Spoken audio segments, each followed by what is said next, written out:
The FBI says that it regularly meets with private sector organizations to share security concerns, but it doesn't tell companies what business decisions to make. Kaspersky, meanwhile, is preparing a free version of its software. Elaine. Well, Jeff, it seems the FBI has been warning American firms about Kaspersky Labs for some time. While Russia is a concern, are there other nations that are a threat? Well, this is a concern that U.S. intelligence officials have had for some time about Kaspersky Lab, and that's what we have been focused on, following up on this company and the concerns that U.S. intelligence officials and some law enforcement officials privately have told us.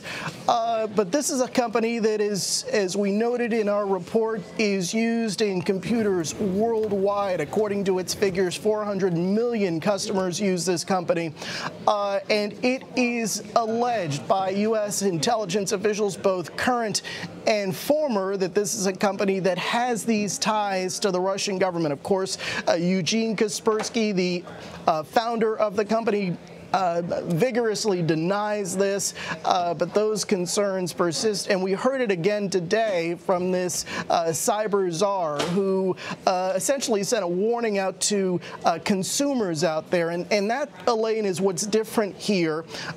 We know that U.S. intelligence officials have been concerned about Kaspersky Lab for some time, but to hear the White House cyber czar say specifically, suggesting that consumers should beware and follow the lead of the government, that's what's really notable here today.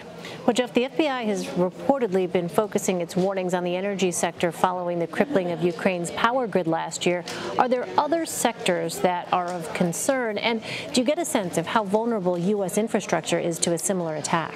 Well, listen, critical infrastructure in general, you have power grids, they are always a concern, nuclear facilities, things like that. When you have a problem with cybersecurity, and that's where we are right now with this nation, there is this ongoing concern about the vulnerability of critical infrastructure. And you refer to what happened in Ukraine. DHS has studied what happened in Ukraine, and that has served as a model for something to be aware of, and that's what DHS officials tell us. They have been able to learn from that and apply some of those lessons here.